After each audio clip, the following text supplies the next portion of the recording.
¿Sabías que uno de los movimientos cristianos más grandes del mundo comenzó en una pequeña reunión de oración liderada por personas marginadas y hoy tiene más de 600 millones de seguidores? Bienvenidos a Teología con Dam. Soy Damaris Bonales, licenciada en Teología, y este es el lugar donde en cada episodio nos sumergiremos en el conocimiento para acercarnos más a Dios. El pentecostalismo pasó de ser visto como una secta emocional a convertirse en uno de los movimientos más influyentes del cristianismo moderno. Pero, ¿cómo empezó realmente? ¿Qué creían? ¿Por qué creció tan rápido? ¿Y qué diferencias existen hoy entre pentecostales clásicos, neopentecostales y movimientos carismáticos? Antes de hablar de su historia, necesitamos entender qué define al pentecostalismo. El pentecostalismo es un movimiento cristiano que enfatiza la obra activa del Espíritu Santo, los dones espirituales, la experiencia del bautismo en el Espíritu Santo, el hablar en lenguas y sanidades, milagros y profecía, además de una adoración intensa y experiencial. Su nombre viene de Hechos 2, el día de Pentecostés, cuando el Espíritu Santo descendió sobre los discípulos. El movimiento veía el libro de Hechos no solo como historia, sino como un modelo para la Iglesia actual. De hecho, muchos dispensacionalistas defienden que la Iglesia empezó en Pentecostés. Ahora bien, el pentecostalismo no surgió de la nada. Nació a finales del siglo XIX e inicios del siglo XX, en un contexto donde muchos cristianos sentían que la Iglesia se había vuelto demasiado intelectual, fría, institucional y carente del poder espiritual del Nuevo Testamento. Había un deseo de volver a la experiencia viva de Hechos. Ahí es donde vamos a ver influencias importantes como el metodismo, donde John Wesley había enfatizado santidad, transformación personal, experiencia espiritual profunda, y el movimiento de santidad, donde en Estados Unidos surgieron predicadores que enseñaban una segunda obra de gracia, la santificación, la vida llena del Espíritu, y allí es donde muchos pentecostales saldrían directamente. Aquí es donde aparece un nombre clave, Charles Fox Parham. En 1901, en Topeka, Kansas, dirigía una escuela bíblica y Parham pidió a sus alumnos estudiar cuál era la evidencia bíblica del bautismo en el Espíritu Santo. La conclusión a la que llegaron fue el hablar en lenguas. La noche del 1 de enero de 1901, una estudiante llamada Agnes Othman afirmó hablar en lenguas tras recibir oración.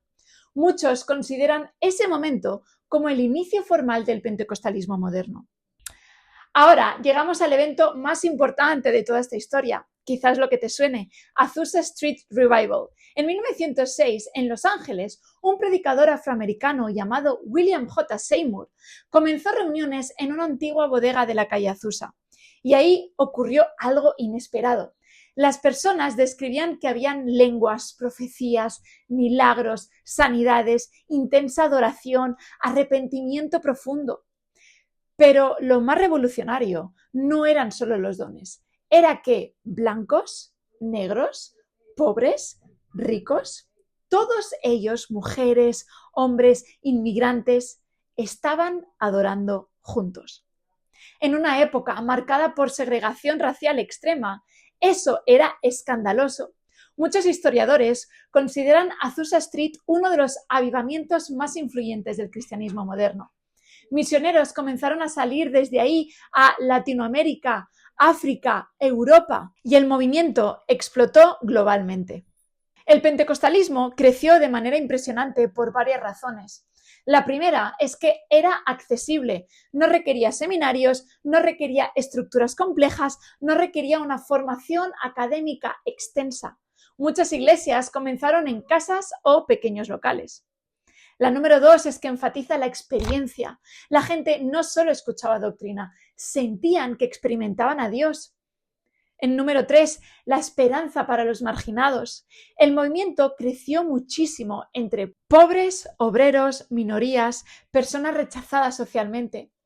Como número 4, tenemos un enfoque evangelístico. El pentecostalismo siempre fue extremadamente misionero. Y aunque hay diferencias, el pentecostalismo clásico suele creer en conversión personal, necesidad del nuevo nacimiento y bautismo en el Espíritu Santo, además de una experiencia posterior a la conversión. Una evidencia inicial tiene que ser el hablar en lenguas. Y aquí hay diferencias hoy, pero históricamente fue central. continuidad de los dones, porque ellos creen que la profecía, que las sanidades, que los milagros, que el hablar en lenguas siguen vigentes hoy. Esto es uno de los momentos más importantes. La autoridad bíblica, muchos pentecostales clásicos son conservadores doctrinalmente respecto a la Escritura. La importancia de la inspiración y autoridad bíblica ha sido históricamente central para el evangelicalismo conservador. Y aquí es donde mucha gente se pierde, porque hoy hay muchas ramas de pentecostales. El pentecostalismo clásico son los ejemplos de las Asambleas de Dios, la Iglesia de Dios y Jesucristo, la Iglesia cuadrangular, y ellos creen en la Trinidad, en el bautismo en el Espíritu, en el hablar en lenguas y en la santidad. Ahora bien, hay un pentecostalismo unicitario, que es la Iglesia Pentecostal de Cristo, que la diferencia principal es que ellos niegan la Trinidad clásica. Creen que Padre, Hijo y Espíritu Santo son manifestaciones de un solo Dios, no tres personas distintas. Esto los separa doctrinalmente del pentecostalismo trinitario histórico. Además, hoy en día existe el movimiento carismático, que comienza en los años 60, y la diferencia es que no salen de sus denominaciones, sino que había católicos carismáticos, bautistas carismáticos, anglicanos carismáticos. Todos ellos aceptaban dones espirituales sin hacerse pentecostales clásicos. Y por último, el neopentecostalismo.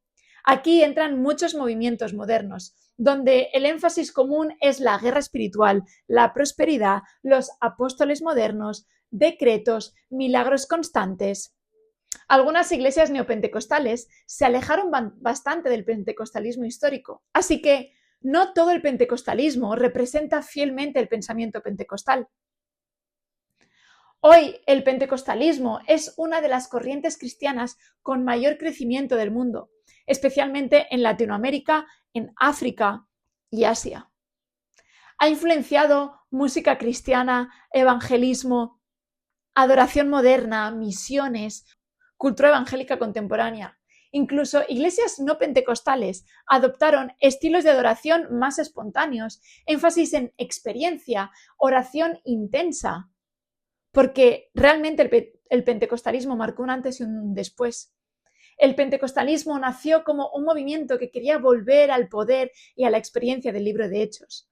Para algunos fue un avivamiento genuino, para otros un movimiento polémico, pero algo es innegable: transformó el cristianismo moderno. Y entender su historia nos ayuda no solo a entender una denominación, sino gran parte del evangelismo actual. Quizá la pregunta no es solamente si el pentecostalismo cambió la Iglesia, sino cuánto de la Iglesia actual fue cambiada por él. ¿Y tú qué piensas sobre todo esto? Te leo en comentarios.